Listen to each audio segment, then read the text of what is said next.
बिस्मिल्लाहिर्रहमानिर्रहीम। मेरे और हारून साहब की तरफ से प्रोग्राम मुकाबिल देखने वालों को खुशामदीद और अस्सलामुअलैकुम। वज़ीर-ए-आज़म पाकिस्तान इमरान खान साहब के लिए लगता ऐसा है कि एक और महाज खुल गया।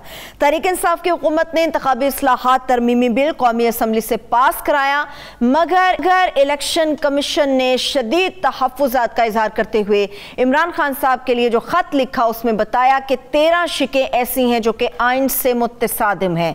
इस तमाम तर सूरत हाल को लेकर शहबाज शरीफ साहब ने APC बुलाने का फैसला किया है और बयान किया गया है कि इस पर हुकूमत के सामने बैठा जाएगा और उनके साथ बात की जाएगी और इस बिल के हवाले से खास तौर पे बात होगी। इसके साथ साथ पीपल्स पार्टी के आसिफ अली जरदारी साहब बड़े एक्टिव हैं, उनकी एक्टिविटीज क्या है इसके ऊपर तफसील से बात करेंगे। मगर एक APC शहबाज शरीफ साहब ने बुलाई, मगर दूसरी APC भारत से, हमसाया मुल्क से नरेंद्र मोदी ने बुला ली है 24 जून को। इस APC का मकसद क्या है और क्या ये जो बातें सुनने में आ रही हैं, खबरें हैं जम्मू कश्मीर के हवाले से, तो क्या कुछ नया होने वाला है, इसके ऊपर हम सब का हम तजिया लेंगे। ईरानी इलेक्शन के ऊपर भी फॉलोअप अपने देखने वालों को देंगे, मगर सियालकोट के PP 38 के ज़िमनी इलेक्शन के अंदर क्या हो रहा है और क्या हो सकता है, इसके ऊपर भी हारून साहब का तजिया लेंगे। हारून साहब, बहुत सारी चीजें हैं, मगर ये बताएं कि क्या इमरान खान साहब के लिए वाकई एक महाज खुल गया है तरमीमी बिल को लेकर? क्या मतलब उनमें कोई शुबा? उधर से इलेक्शन कमीशन ने इल्गार कर दिया है, उधर से जरदारी साहब लगे हुए हैं, तो बैट्समैन एक है, गेंदें तीन तरफ से आ रही हैं। अच्छा, जो एक गेंद इलेक्शन कमीशन फेंक रहा है, वो इतना दबाव क्यों डाल रहा है? बहुत ताज्जुब हुआ। इलेक्शन कमीशन एक खुद मुख्तार अदारा है और इसमें कोई शुबा नहीं, उसके इख्तियारात हैं और वो चीज़ों पे अपना मौक़िफ़ इख्तियार करने का हक़ रखता है। लेकिन ये तो वैसे सरकारी ख़तो किताबत हो सकती थी, इसको पब्लिक करने की बात समझ में नहीं आई। हुकूमत में भी हैरत है कि भाई लोगों को एतमाद में लें, बात करें इलेक्शन कमीशन में, लेकिन ये हुकूमती हलकों से बात किया तो वो कहते हैं कि वहाँ एक रुकन है जिस पर नून लीग असरअंदाज होती है, वो नामजद उनके सबसे करीबी दोस्त ने किया था वैसे इमरान खान के। अच्छा, इमरान खान का अलमिया ये है कि इर्द गिर्द अल्लाह के फजलो करम से ऐसे आदमी हैं जो अपने धड़े अपने ग्रुप बनाते हैं, तो वो एक यानी टकराव किसी कैफियत जो एक आइनी अदारा है, हुकूमत के साथ मिलकर उसने चला। अब उनके जो एतराज़ात हैं बात दुरुस्त हो सकते हैं, ठीक है। मसलन ये है कि मशीन का इस्तेमाल, ये वोटर लिस्ट जो है नादराना बनाए। अब मेरी समझ में एक बात वैसे आई ही नहीं, वैसे ठीक है इलेक्शन कमीशन का इख्तियार है कि नादरा को अलग वोटिंग का अपना वोटर लिस्ट बनाएगी, वो तो उसके पास तो अप टू डेट एक लिस्ट होती है। ऐसा ही है। दूसरा ये है कि आबादी की बुनियाद पे नहीं, वोटरों की बुनियाद पे इन्होंने कहा है ना, वो कहते नहीं आबादी की बुनियाद पे आइन में लिखा। तो इसमें मसला क्या है? फ़र्क क्या है? आबादी तो है ना, मसलन कराची के एक हल्के की आबादी मुख्तलिफ जगहों पे आबादी की नोयत मुख्तलिफ होती है। 5 लाख की आबादी है, मतलब उस 5 लाख की आबादी में वोटर जो हैं हैरत अंगेज तौर पे 3.5-4 लाख हो सकते हैं। मतलब उनकी फैमिली जो है पख्तूनख्वा में है, बलूचिस्तान में है, सराइकी बेल्ट में है, जॉब्स के लिए लोग जाते हैं। इसी तरह पेशावर में है, लाहौर में है कि देहात से लोग आते हैं, तो वो बाज़ औक़ात शनाख्ती कार्ड वहाँ का बना लेते हैं। वैसे वहाँ तो बड़ा घपला है। कराची में एक दिलचस्प बात बीच में मैं आपको बता दूँ, उसका मौजूद से ताल्लुक़ नहीं। अगर कराची की दोबारा मरदमशुमारी हुई, सीटें पंजाब उनकी सिंध असम्बली की 42 से कोई 80 हो जाएंगी और मतलब पीपल पार्टी के लिए बड़ी मुश्किल हो जाएगी, और कौमी असम्बली की भी उनकी बढ़ जाएंगी, कोई 42 के करीब हो जाएंगी। तो एक बड़ी अजीब यूनिक सिचुएशन पैदा, इसलिए उसको रोकने की बड़ी कोशिश की जा रही है। उसमें पंजाब की अफसरशाही का भी एक अफसोसनाक किरदार है, कुछ लोगों का, लीडरों का भी। इसलिए कराची की आबादी ज़्यादा है तो उसको हिस्सा ज़्यादा मिलना चाहिए बजट में, बलूचिस्तान को भी ज़्यादा मिलना चाहिए, उसको पसमानदा होने की वजह से मिलना चाहिए। खैर, बहरहाल एक एतराज़ उनका, आबादी जो है ज़रूरी नहीं है कि वोटरों का तनासब हर जगह एक जैसा हो। इन्होंने कहा वोटरों पर, तो उन्होंने कहा नहीं आबादी पर। फिर उन्हें वोटिंग मशीन पर एतराज़ है। भाई भारत में 20 साल से हो रहे हैं, 5-6 इलेक्शन हो गए लोकसभा के, और सूबाई असम्बलियों के बेशुमार हो गए, और बल्दियाती इदारों के तो लातादाद सैकड़ों की तादाद में हो गए शायद, मुख्तलिफ जगहों का अगर शुमार किया जाए। कोई प्रॉब्लम वहाँ नहीं पैदा हुआ। भाई क्या वो इकबाल का शेर, आईने नौ से डरना, तर्ज़ कोहन पे अड़ना मुश्किल, यही मंजिल यही कठिन है कौमों की। टेक्नोलॉजी को आप कैसे रोक सकते हैं? अलबत्ता ये उसमें तमाम होना चाहिए। वो पिछली दफा सिस्टम फलाप हुआ था तो आपके पास अहल लोग नहीं थे ना, अहल लोग नहीं थे प्रॉपर। पाकिस्तान में तो बड़े अच्छे इंजीनियर हैं IT के, बड़े बड़े शानदार, छोटे अदारों के बाद है। ये शौकत खानम ने एक हॉस्पिटल्स के लिए बनाया था प्रोग्राम, $2 मिलियन में बेचते हैं, जिसमें हॉस्पिटल में हर वो चीज़ जो मरीज, उससे मुतल्लकात, दवाइयाँ, डॉक्टर, स्टाफ की कारकर्दगी, हर चीज़ इस तरह। ये 10-15 साल पहले बनाया था और 2 घंटे में वो डिटेक्ट कर देता अगर कहीं की खराबी हो, 2-3 घंटे में। तो वो $2 मिलियन का भेजा। पाकिस्तान में IT के माहिरीन तो अगरचे साइज़ बड़ा नहीं मगर माहिरीन बहुत अच्छे हैं, ये नहीं। अच्छा, फिर वो कहते हैं ओवरसीज पाकिस्तानी को तो वोटिंग का राइट दिया ही नहीं जा सकता। उनसे मसला क्या है? ये बड़ी हैरत अंगेज बात है। कल ईरान के इलेक्शन हुए हैं, 123 मुल्कों में ईरानियों ने वोट दिया, 123 मुल्कों में 230 पोलिंग स्टेशन बनाए गए। तो यहाँ पे फिर मसला क्या है? अच्छा, और जो वोट पड़े वो हुकूमत के खिलाफ पड़े, क्योंकि जो बैरून मुल्क ईरानी है वो तो हुकूमत के खिलाफ। यहाँ मसला ये है कि PTI के वोटर हैं, ठीक है ना।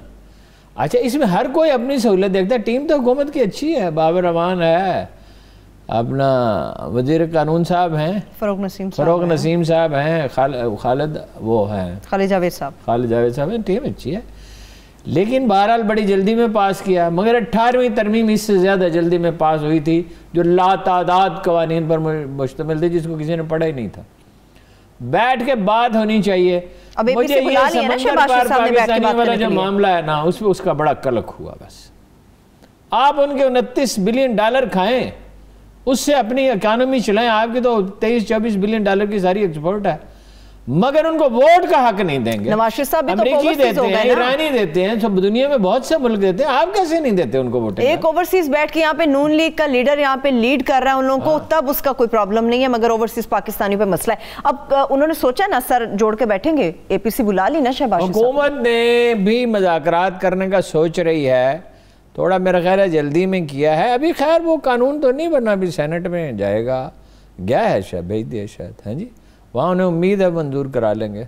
ठीक है, तो शहबाज साहब की APC का क्या नतीजा निकलेगा? हारून साहब, उन्होंने भी तो कहा है कि सब जमातें मिलकर बैठेंगे, हम फैसला करेंगे तो बिल के ऊपर के क्या करना है हमने। बहुत जाहिर है इसकी डट के मुखालफत करेंगे। जो भी काम हुकूमत करेगी, जो भी अपोजिशन होगी, सिर्फ यही अपोजिशन नहीं, वो उसकी मुखालफत करेगी।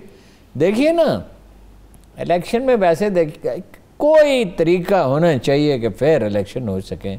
ये बहुत बड़ी रुकावट जो है वो दूर हो जाएगी। एक ऐसा इलेक्शन जिसको सब लोग कबूल कर लेंगे। अब होता ये है, पीपल्स पार्टी ज़्यादा मुखालफत करेगी नून लीग से। नून लीग की तो वोट है ना, पीपल्स पार्टी तो कम से कम 8 से 10 सीटें धांधली से जीतती है कौमी असम्बली की, और उसको नज़रअंदाज किया गया इसलिए कि एक तरफ तो नून लीग जो है वो मद्दे मुकाबल खड़ी थी और दूसरी बड़ी पार्टी भी नाराज हो, और उनको तो पूरा परमिट मिला हुआ था। काफ लीग को तो परमिट, सॉरी उसको MKM को तो परमिट मिला हुआ था, है जी। काफ लीग तो मुश्किल से खैर जीती सीटें, तो परमिट मिला हुआ था। वो एक गीदड़ था, उसके हाथ में एक पाकिस्तान टाइम्स का वर्क लग गया। उसने कहा गीदड़ों से कि मुझे हुकूमत ने परमिट दिया है मुर्ग पकड़ने का। तो एक दिन उन्होंने कहा हमें भी खिलाफ मुर्ग। तो जब वो अंदर गए मुर्गी खाने के दाखिल हुए तो वो चौकीदार पिल पड़े उन पे। तो उसने कहा चाचा लाइसेंस दिखाओ इनको। उसने कहा अनपढ़ है, अंग्रेजी नहीं जानते ये। उनको तो लाइसेंस मिला हुआ था, MKM को ठप्पे लगाते थे, एवरीबॉडी नोज। अब तो खैर एक दूसरी MKM है, और पीपल्स पार्टी भी इस्टेब्लिश वहाँ एडमिनिस्ट्रेशन, पुलिस, सरकारी इंतजामिया के जरिए जीती है। वैसे जरदारी साहब एक्टिव बहुत हैं, पहुंचे हुए। जरदारी साहब ने उनकी कोशिश है कि एक सूबा और किसी तरह मिल जाए, हैं जी, और कभी हालात अच्छे हों तो साहबजादे जो हैं वो वज़ीर आज़म बन जाएं। ख्वाहिश तो वो रखते हैं। सराय की बेल्ट में भी लगे हुए हैं, पंजाब में भी नए लोगों को शामिल करने की कोशिश कर रहे हैं, बलूचिस्तान में। मौलाना फजलुर रहमान की और नवाज शरीफ साहब की जो गुफ्तगू हुई है ना, उसमें बड़ा तशवीश का उन्होंने इज़हार किया। अच्छा, बहरहाल छिक्के बड़े लगा रहे हैं हवा में। काफ लीग भी तो आगे है। बिलावल साहब, परवेज़ इलाही साहब से भी तो मुलाकात की हमजा शहबाज ने, चाहे मुबारकबाद देने के बहाने असम्बली की नई उन्होंने कहा कि जी अमारत है और इसके ऊपर बात करने के लिए आए थे, मगर दरमियान में कोई रास्ता हो सकता है, कोई गरज होगी। वो कभी कभी ना चौधरी परवेज़ इलाही तंग आ जाते हैं, हुकूमत कहते हैं यार जान ही छूटे इनसे, नहीं ये कहते हैं अच्छा, इनसे यार जान छूट जाए किसी तरह। वैसे मुतालबे तो उन्होंने बड़े मनवाए, मुतालबे तो मनवाए बगैर नहीं उठलते, ठीक है। असम्बली का इजलास शुरू होने से पहले पहले कुछ बातें वो मनवा लेते हैं। जबरदस्त, ये सलाहियत है उनके अंदर। लेकिन वो तय हुए हैं, इनकी कोशिश है। लेकिन चौधरियों के और नून लीग के दरमियान एतमाद का एक ऐसा हौलनाक फुकदान है, इतनी बड़ी खलीज है, कई दफ़ा उनसे इन्होंने वादे किए और वो वादे तोड़े।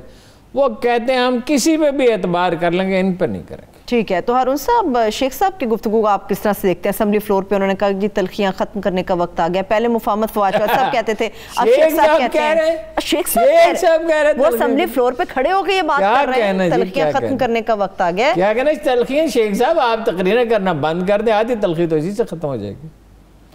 शेख साहब जो रोज़ आए दिन तकरीर करते हैं, और मुझे रंज के साथ कहना पड़ता है कि बिलावल और उसकी उनकी वालदा के बारे में जो ज़ुबान उन्होंने हमेशा इस्तेमाल की और हर अपोजिशन लीडर के बारे में इस्तेमाल की, और बिलावल से कहा कि तुम्हारी माँ जिंदा होती तो तुम्हें बताती शेख रशीद क्या चीज़ है। क्या शेख रशीद देवता है? एक कौमी असम्बली के एक मेंबर है जिसको एक दफ़ा 10,000 वोट भी मिले थे। अगर पॉपुलर पार्टी में ना हो तो जीत नहीं सकता, इंडिपेंडेंटली तो एक ही दफ़ा जीता ना।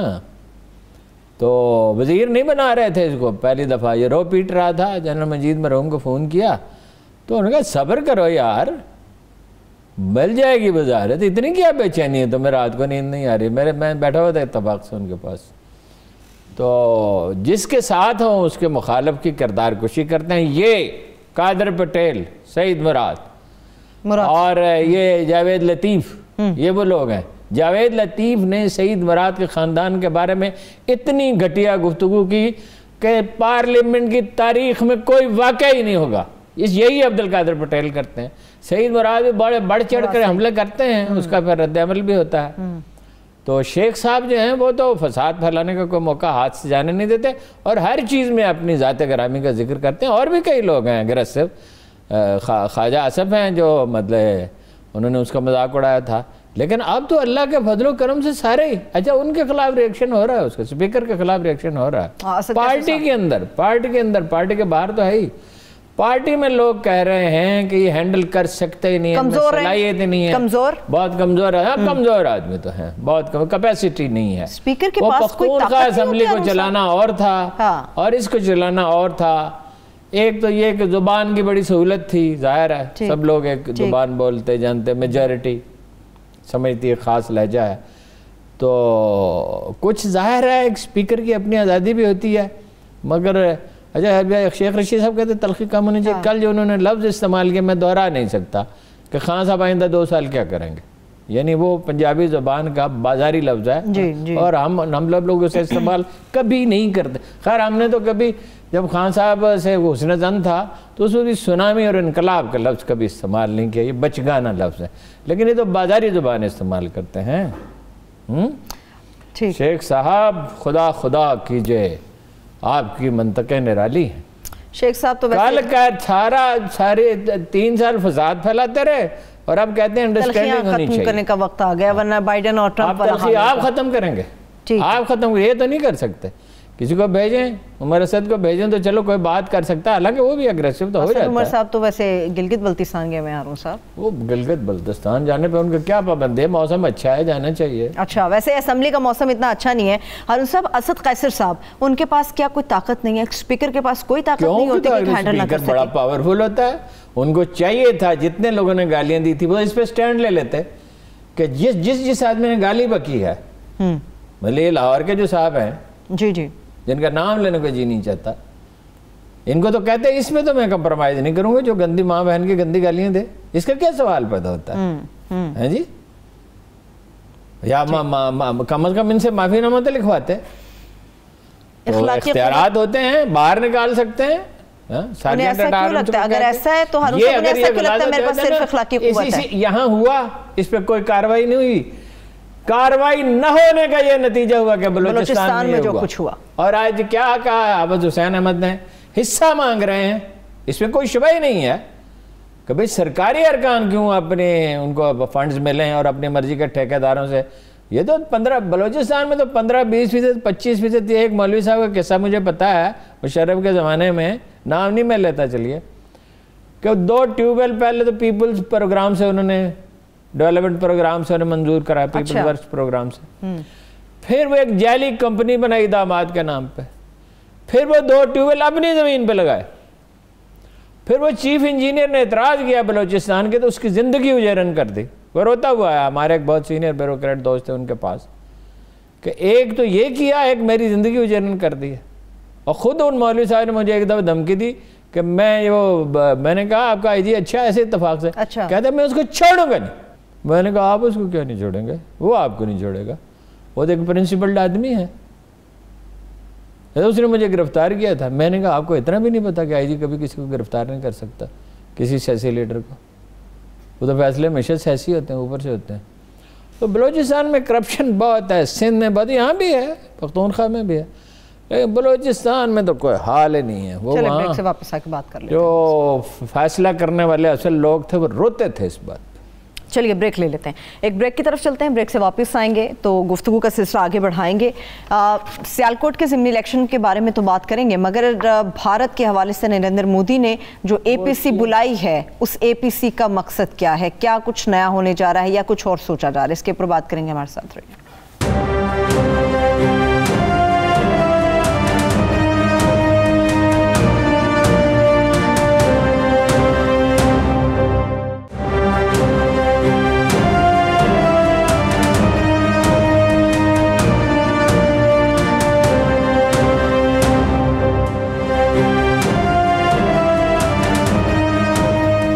Welcome back. हारून साहब, सियासत पे बात कर रहे हैं, PTI का जिक्र हो रहा है, तो PTI के लिए तो ये भी कहा जा रहा है कि सियालकोट से उनके उम्मीदवार को एक जो झटका लगा है, ये तहरीक इंसाफ को डायरेक्ट झटका लगा, उनके कागजात मुस्तरद हो गए, झटका क्या लगा। उनसे हमने दावत दी थी, अब भी अगर वो फ़ोन पर रब्ता कर लें तो उनसे हम बात कैसर बरियार साहब को, कैसर बरियार साहब का ख़ानदान जो है वो काफ लीग के साथ है मुस्तकिल तौर पर, लेकिन अब सडनली खबर आई कि वो शामिल हो गए हैं। पहले ये खबर आई सारा ख़ानदान शामिल हो गया, मगर उनके भाई बड़े अभी तक काफ लीग के नायब सदर हैं, तो वहाँ उनके कागजात जो है रिटर्निंग अफसर ने तो मुस्तरद कर दिए हैं। उन्होंने कहा कि जी मैंने अप्लाई किया हुआ। अब इसमें नज़ीर ये है, कानूनदान बेहतर बता सकते हैं कि सुप्रीम कोर्ट कहती है सर्टिफिकेट पेश करें।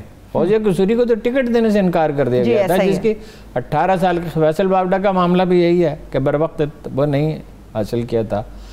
अब वो कैसर बरियार साहब के मुस्तरद होंगे तो उनके एहसन, उनके भतीजे हैं, वो लड़ेंगे। अच्छा, ठीक है। अब पार्टी के अंदर उनको टिकट उनको दिलाया, ये मैं आपको बताता हूँ, ये मेरी खबर है, टिकट उनको दिलवाया है सैफुल्लाह नियाज़ी ने और डॉक्टर फिरदौस आशिक अवान ने। अच्छा। और प्रिंसिपल सेक्रेटरी जो हैं वो चूँकि वज़ीर आला से अब ज़्यादा ताकतवर हो गए हैं, उनके अजीज़ भी हैं, वो क्या नाम है उनका प्रिंसिपल सेक्रेटरी का, ताहिर खुर्शीद साहब। वज़ीर आला साहब खुद तशरीफ लगे वकालत की। उस्मान डार ने मुखालफत की। उस्मान डार ने कहा कि उनको तो हल्के से ताल्लुक ही नहीं है।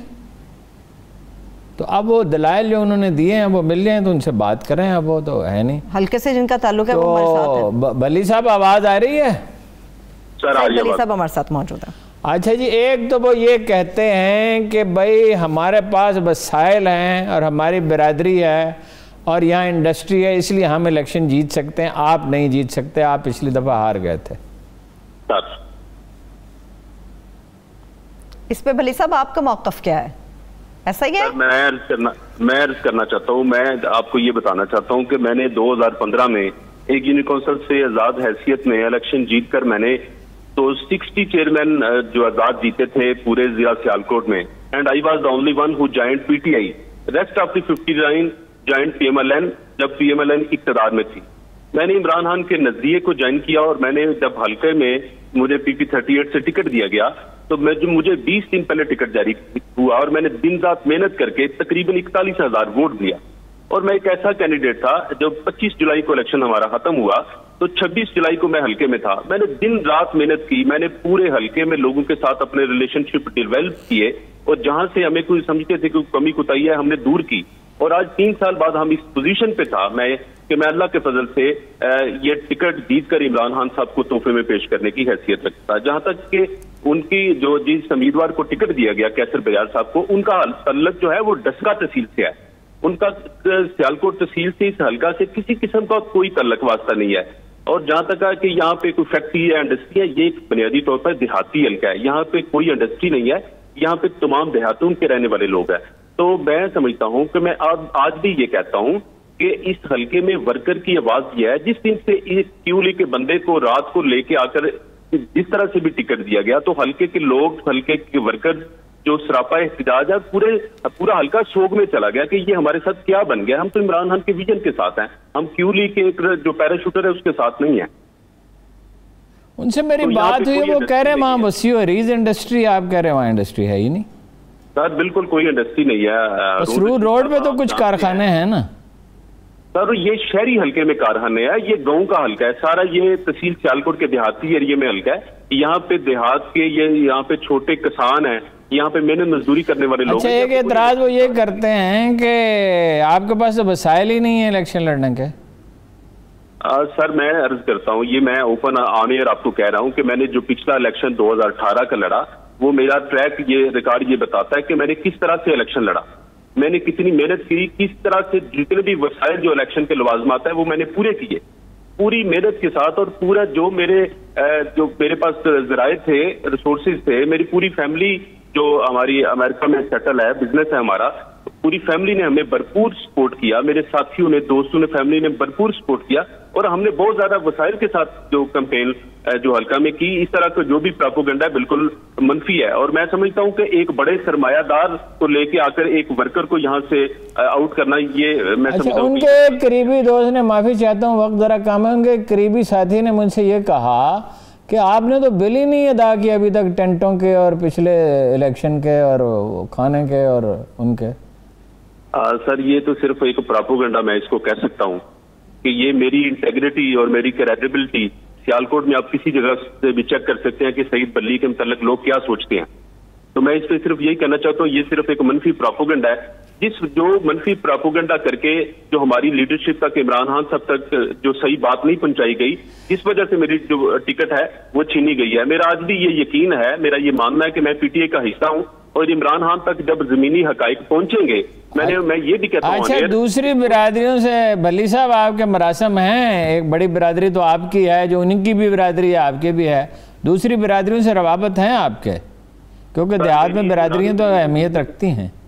सर मैंने अर्ज किया कि मैं तमाम बिरादरियों से, जितनी भी बिरादरियां हैं, मैं बिला तफरीक सबकी गमी में, खुशी में, और मैंने पूरे हल्के के कारकुनों को मैंने हर जगह के ऊपर डिफेंड किया और उनको रिप्रेजेंट किया है। मेरा तमाम बिरादरियों के साथ मुसावी तल्लुक है और मैं 24 घंटे हल्का में की आवाम के लिए दस्तियाब हूँ। मेरा बिल्कुल कोई और मशगला नहीं है। मैंने ये ऑन एयर कहता हूं कि मेरी अगर फैमिली भी किसी बिरूने शहर या बिरूने मुल्क गई है तो मैंने अपने हल्का के लिए, अपनी निजी जिंदगी पर, अपने फैमिली को भी सेक्रीफाई किया सिर्फ अपने हल्का के अवाम के लिए। तो टिकट मैं समझता हूं कि सिर्फ मेरा ही हक बनता है, क्योंकि ये मैं एक आपने कागजात नामजदगी तो दाखिल किए हैं ना? सर बिल्कुल, मेरे कागजात नामजदगी अल्लाह के फजल से मंजूर हो चुके हैं। बाकी और अगर आपको टिकट नहीं मिलता तो फिर भी इलेक्शन लड़ेंगे आप? सर मैं अपने जो मेरे हल्के के अवाम जो फैसला करेंगे, मैं इंशाल्लाह उनके साथ खड़ा हूंगा। अच्छा, बहुत शुक्रिया आपका, बड़े नवाजिश। वैसे तो बड़े हॉट कैंडिडेट बयान कर रहे हैं, अपने आप को बड़े मजबूत हैं। नहीं, वो दोनों खान साहब की नजर करम नहीं हुई, शायद सियासत की नजर होगा ये। ठीक है हारून साहब, चलिए सियालकोट का तो जो होगा सो होगा, वो हम देखते रहेंगे, लेकिन एपीसी भारत में होने जा रही है, उसका क्या होगा? मतलब सियालकोट में एक बात मैं आपको बता दूं, क्या? अगर ये भी खड़े रहे और वो भी खड़े रहे, पीटीआई के टिकट उन्हें न मिला, उनके भतीजे को मिल गया, वैसे तो उसके भी मुस्तरद होने का इम्कान है, इसलिए कि उस पर वो जिनका बतौर वकील के वो रजिस्टर्ड हैं और वकील जो है वो कारोबारी अदारों में शरीक नहीं हो सकता, रूल्स के मुताबिक ये बताया गया है, ये दावा लोग करते हैं, तो वो उनके भतीजे के भी मुस्तरद हो सकते हैं, तो अजीब सिचुएशन हो जाएगी। तो ये आज़ाद हैसियत तो ये नहीं, ये वहाँ पे रिकंसिडर हो रहा है, वो तो देखिए ना, ये ग्रुप्स हैं पार्टियों के अंदर। ये सही भली साहब की जो कमजोरी है ये है कि इनका किसी ग्रुप से ताल्लुक नहीं है, इनकी कमजोरी है। इन्होंने ना सिर्फ हल्के में काम किया है, वहाँ नहीं इनका। और उस्मान डार एक कमजोर आदमी वहाँ साबित हुए, उन्होंने केस इनका फाइट नहीं किया। तो मतलब, और दूसरा बात, उम्मीदवारों को बुलाया नहीं है जी, वो गरीब टिकट देने का तरीका, दोनों उम्मीदवारों को बुलाते, उनसे पूछते, उनसे बहस करते, खान साहब खुद भी और दूसरे लोग भी। के अक्सर फैसले खान साहब के गलत हैं, तो बाई इलेक्शन हारने में तो इनका सानी मेरा ख्याल है 200 साल के इलेक्शन की तारीख में नहीं मिलेगा। और खुद कह रहे थे किसी से कि पैसे ले लिए होंगे, किसी ने बिल ले लिए होंगे, तो आप तो मौजूद है ना फैसला करने के लिए। और इनको बुलाया बल्ली साहब को, मुझे ख्याल नहीं रहा उनसे सवाल पूछने का, ही रिफ्यूज्ड। उन्होंने कहा मैं किस सिलसिले में आपसे मिलूँ, अच्छा, पीपल्स पार्टी के उम्मीदवार की उन्होंने वजीर आला से मुलाकात कराई है। अच्छा, हॉट होगा ना, जो पिछला 400 वोट उसने लिए थे, 400, और कहा कि भाई आप हमारी मदद करें, आपको अकोमोडेट करेंगे। 400 वोट तो वहां से 400-500 वोट तो शायद मैं भी ले लूं, और मेरा कैंपेन न करूं तो भी ले लूं, आपके ज्यादा अकोमोडेट करेंगे। बहरहाल खैर ठीक है, अब आते हैं और भारत की सिचुएशन के ऊपर। कश्मीर बारे क्या कुछ नया होगा? ज़िमनी इलेक्शन हारने में पीटीआई का सानी कोई नहीं, और उनके साथी हराते हैं उनको, और ये बात उन्हें बताई और समझाई है पार्टी के लीडर ने जाके, मगर नहीं समझते। हर बार का गलत फैसला एक आदत होती है अरुण साहब। ठीक है, चलें, आदतें तो जाने कब बदलें, मोदी की आदतें कब बदलेंगी? मोदी की क्यों आदतें बदलेंगी? एपीसी इसका मतलब नहीं कि आदत कुछ बदलने वाली है, नहीं। देखो 3 तरह की स्पेकुलेशंस हो रही हैं। एक स्पेकुलेशन ये है कि उसका स्पेशल स्टेटस कुछ ना कुछ बहाल हो जाएगा। अच्छा, अब कुछ ना कुछ से क्या मुराद है, उसके खुतूत वाज़ेह नहीं हो रहे। इंडियन मीडिया का हिस्सा कह रहा है, और उसमें यहाँ हमारे कुछ लोग भी शादियाने बजा रहे हैं, क्योंकि बाद लोगों को शादियाने बजाने का शौक होता है। बेगानी शादी में अब्दुल्ला दीवाना, वो 24 को मीटिंग है, ये जुमेरात को पता चल जाएगा क्या होगा। महबूबा मुफ्ती साहबा को भी बुलाया। जाहिर है कुछ ना कुछ उसमें, अगर वो उनको बुलाते सिर्फ अपने लोगों को तो उसकी तो कोई हैसियत ही ना होती। दुरुस्त। तो महबूबा मुफ्ती ने तो वो कंफर्म किया है, वज़ीर आला रही हैं वो, और उन्होंने कहा आला हुकाम ने मुझसे रब्ता भी किया, इन्विटेशन। फारूक अब्दुल्ला का कंफर्म नहीं है अभी तक, और सवाल यह कि ये तो नुमाइंदगी नहीं करते, इस वक्त नुमाइंदगी करते हैं सैयद अली गिलानी, शब्बीर शाह, उनसे ज़्यादा यासीन मलक है जी, आसिया इंद्राबी, उन्हें तो नहीं बुलाया। अब एक तो ये है कि जी कुछ लद्दाख पे प्रेशर है, आलमी बरादरी का दबाव है, और पाकिस्तान से मुज़ाकरात भी करने हैं, अपनी आलमी बरादरी में कोई अपनी अखलाकी पोजीशन बेहतर बनानी है। बात यह है कि अगर कोई रियायत लिए बगैर, कोई बड़ी रियायत लिए बगैर अवाम उनके जो हैं वो एक कैद खाना है गजा की तरह। 1 लाख से ऊपर आदमी शहीद हो चुके हैं, 12 से 14, 15, 16 साल की बच्चियां और बच्चे अगवा किए गए हैं, दवाइयां न मिलने से लोग मर रहे हैं, गन पाउडर छिड़क के बिल्डिंगें जलाई गई हैं, शहरियत का तनासब बदला जा रहा है, आबादी का तनासब 5 लाख से ज़्यादा, वो जो जिन पे रहने की भी वहाँ पाबंदी नहीं होगी, उनको इंडस्ट्री के नाम पे वहाँ प्लाट अलाट किए जा रहे हैं, ज़मीनें, सरकारी ज़मीनें अलाट की जा रही हैं, और तमाम अहम ओहदे जो हैं वो इंडियंस को दिए जा रहे हैं कश्मीरियों के बजाय। तो क्या करेंगे? तो अगर कोई रायत लिए बगैर चले गए तो क्या कश्मीरी अवाम उन्हें माफ़ करेंगे? अवामी तहरीकें इसी तरह, अवामी तहरीकें बाद का ज़्यादा वक्त ले लेती हैं, हालात उनके लिए साजगार नहीं होते। अलजायर की जंग आज़ादी को 100 साल ही चलती रही, यही चीचनिया का हाल है, लेकिन अवामी तहरीक मरती कभी नहीं है। जब वो दिलों में जड़ पकड़ लेती है, हर माँ अपनी औलाद को सिखाती है, हर बाप अपने बेटे को बताता है कि ये कर्ज तुम्हें अदा करना है, और आज़ादी की ख्वाहिश जब एक दफ़ा जन्म ले चुकती है तो मरती नहीं है। तो बहुत बड़ी गलती करेंगे। फिर ये है कि सियालकोट पे, यानी ये एक तरफ ये ऑल पार्टीज कॉन्फ्रेंस हो रही है। अच्छा, देखिए ये जो पागलों का एक टोला है ना, मोदी, अजीत शाह, अमित शाह, अजीत दोवल और बपन रावत। बपन रावत कहता है एक वक्त में चीन और पाकिस्तान को शिकस्त दे सकते हैं। वो नजर आ गया था अरुण साहब हमें। भागता है, साथ ही कहता है कि टेक्नोलॉजी में बड़ी सुपीरियरिटी है उनकी। उन्होंने मशक़ किए ना भाई मशरक़ी लद्दाख, और हम डिसएंगेजमेंट चाहते हैं, यानी शिकस्त उनको दे सकते हैं लेकिन उनसे दूर रहना चाहते हैं अभी। अच्छा, इधर सियालकोट में उन्होंने बहुत बंकर, हजारों बंकर बनाए इंडिया की तरफ से। जी, इंडिया ने बनाए हैं, हमारी सियालकोट वाली सरहद पे, बिल्कुल वाज़ेह है।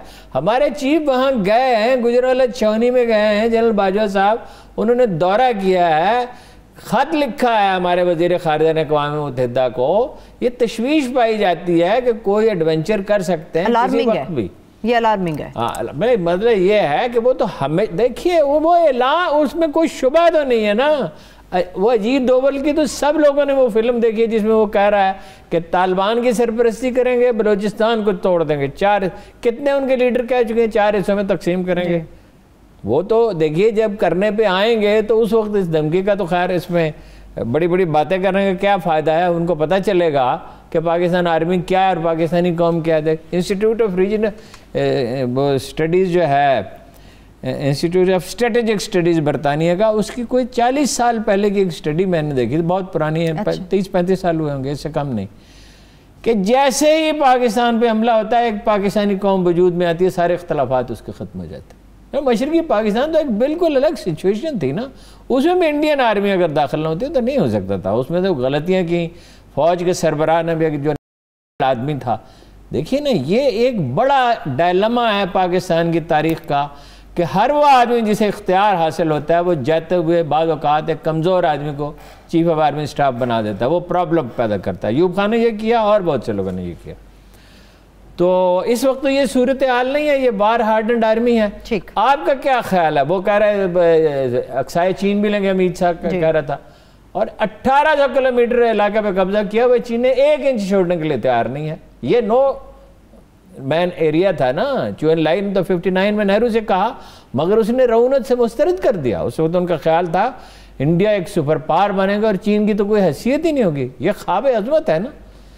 अच्छा, और उन्होंने भी वहाँ तनसीबात बना ली हैं, वो छोड़ने के लिए तैयार नहीं है, ये डिसंगेजमेंट चाहते हैं। इधर आपका क्या ख्याल है कि जब वो गिलगित बल्तिस्तान को फतह करने की बात करते हैं तो गिलगित बल्तिस्तान खुदा न खास्ता, मेरे मुंह में खाक, फतह हो जाए तो सीपैक कहाँ गया? चले ब्रेक से वापस आके इस पे बात करेंगे। सीपैक से बात को आगे बढ़ाएंगे। ब्रेक ले लेते, ब्रेक से वापस बात यहीं से आगे बढ़ेगी, ईरानी इलेक्शन का फॉलोअप, मगर इसके साथ साथ अफगानिस्तान के ऊपर अमरीकी ख्वाहिश और मजबूत पाकिस्तानी मौक़िफ़ के ऊपर भी तफसील से बात करेंगे। हमारे साथ रहिए।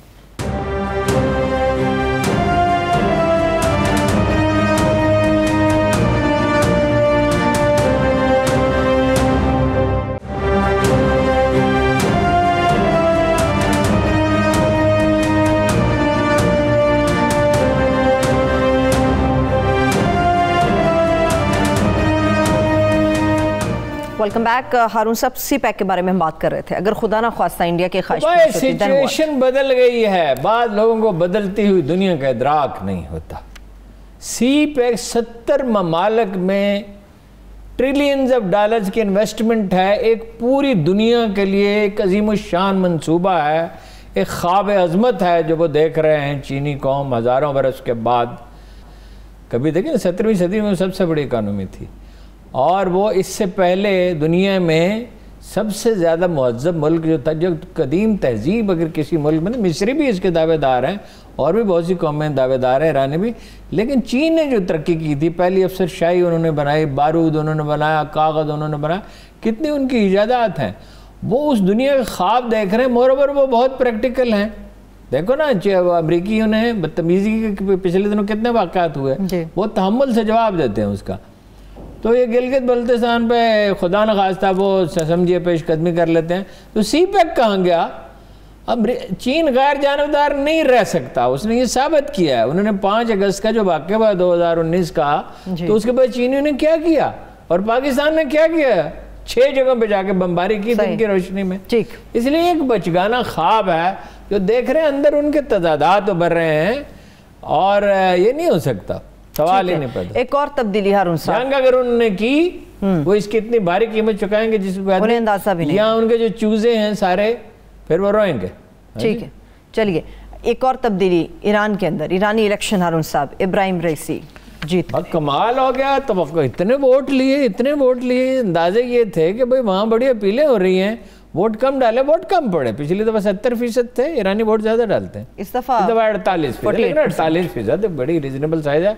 इससे 2 बातों का एक वक्त पता चलता है। एक तो ये कि ईरानी हुकूमत अब भी मकबूल है, क्योंकि इस्टेब्लिशमेंट की हमायत उन्हें हासिल थी, वलायत फ़कीह की और मतलब शुरा निगहबान की हमायत हासिल थी, मगर ये मतलब 2 करोड़ वोट, 3 करोड़ में से 2.25, और बाकी जो है बट गए। उसके करीब तरीन जो उम्मीदवार है, जो एतदाल पसंद जिस उम्मीदवार को कहा जाता था, मेहनती को, वो तो 3रे नंबर पे आया। दूसरे के 33 लाख वोट हैं, 33-34 लाख शायद, अब्दुल नासिर हिम्मती शायद। हाँ, तो वो दूसरे नंबर पे नहीं है, वो 3रे नंबर पे हिम्मती। अच्छा, ये जो है ना, चूंकि ईरानियों ने देखे लोग बहुत खिलाफ हैं, यानी मिडिल क्लास के लोग खिलाफ हैं, अपर क्लास के खिलाफ हैं, पढ़े लिखे लोग खिलाफ हैं, आज़ादी चाहते हैं, अखबारात को आज़ादी नहीं। अखबारात एडिटरों का तकर्रर कौन करता है? सुप्रीम लीडर, वलायत फ़कीह। कोई एडिटर, कोई जाती अदारा नहीं है वहाँ बना सकता। और पाकिस्तान से तो खैर कोई सब शख्स वहाँ जाने का तसव्वुर ही नहीं कर सकता। बहुत मिसअंडरस्टैंडिंग्स है पाकिस्तान के बारे में। हालांकि पाकिस्तानी बड़ा हुस्न ज़न बात चीज़ों में रखते हैं और बहुत बड़ी तादाद जो है पाकिस्तानी की वहाँ जाती है। तो ये जो है अपना इब्राहिम रईसी, ये इनमें ख़ास बात है, ये यतीम बच्चा था, बहुत यंग एज में इसने इनकलाब में हिस्सा लिया, जो बड़ी हिम्मत की बात थी। लोगों को अंदाज़ा नहीं है कि उस वक्त ईरान के हालात क्या थे। भैया आप जेल में डाले जाएंगे और टॉर्चर किए जाएंगे, जेल में यूं नहीं डाल दिए जाएंगे कि आप कोठरी में पड़े रहें। अच्छा जी। और वहाँ नवाज शरीफ साहब की तरह कहेंगे ऐसी ठीक काम नहीं कर रहा और खाना अच्छा नहीं है, ठीक है, टॉर्चर किए जाएंगे हैं। वो ईरानी शायर कहता है जब तुम मेरी सारी हड्डियाँ तोड़ चुके जाओगे, सब मेरे नाखून नोच चुकोगे मेरे कातलों, फिर इसके बाद तुम क्या करोगे? आखिरी 3 मिनट है मेरे पास। अच्छा, तो वो अपना सख्त गिर हैं, सख्त मौक़िफ़ अपनाएंगे। इसके बावजूद अंदाज़ा है कि अमरीकी पाबंदियाँ ख़त्म हो सकती हैं। इसराइल और अरब कोशिश करेंगे। वो कहते हैं कि जितनी भी पाबंदियों में 100 साल तक मईशत को चला सकता हूँ। अच्छा, इसलिए कि ये पाबंदियों के ख़त्म होने का इम्कान भी है और वो गरीब तबके के बहरहाल पैसा खर्च किया है। उलमा की हुकूमत तादेर नहीं रहा करती, लेकिन ये है कि बहरहाल अभी तो उन्हें बहुत वोट मिले और बड़ी जुर्रत का मुजाहरा किया, ओवरसीज़ ईरानीज़ को भी वोट देने का हक़ दिया और गरीब अमीर का फ़र्क कम किया जाएगा। ये इमाम रज़ा ट्रस्ट के चीफ एग्जेक्टिव रहे, ये बहुत अहम है। इमाम रज़ा ट्रस्ट हुकूमत के बाद सबसे बड़ा माली अदारा है। मशहद जो एक मुक़द्दस सरज़मीन है उनके लिए, वो सारी की सारी ज़मीन उनकी है और बहुत बड़े अतियात उन्हें मौसूल होते हैं। और ये PhD हैं और ये सुप्रीम लीडर के जानशीन भी समझे जाते हैं। सही। और इन्हें अहम तरीन मनासिब पर रहे, सख्त सजाएं सख्त देते रहे जब डिप्टी प्रोसिक्यूटर जनरल थे। बहरहाल ठीक है हारून साहब, अब तकरीबी कार्रवाइयाँ फिर ईरान के हवाले से क्यों हो रही हैं? कासिम सुलेमानी का जहाज डूबा, एटमी तंसीबात में भी हमला हुआ, बिल्कुल ऐसा ही है, और तेल की तंसीबात में भी हुआ, इसराइल कर रहा। देखिए वो जो कासिम सुलेमानी का था वो तो अमरीकियों ने ओन किया था। जी जी। मगर इसराइल के अंदर आपको पता है एक तो यहूदियों की बहुत बड़ी तादाद है, एक ये कि सारी कौम परस्ती के बावजूद आबादी का एक बड़ा तबका नाला है और उसमें से लोग मदद करते हैं गैर मुल्कियों की। इजरायली को डायरेक्ट थोड़ी करते होंगे, इनडायरेक्ट करते होंगे। ठीक है इमरान, तो वो प्लीज कंटिन्यू कर लिए। इमरान खान साहब के इंटरव्यू के हवाले से भी हारून साहब बात करनी थी, बड़ा वाज़ेह उन्होंने क्लियर पैगाम दे दिया है, कोई रूट नहीं मिलेगा, 3 काम इस मुल्क में नहीं हो सकते। उसके साथ ही क्लोजिंग होगी, बताइए।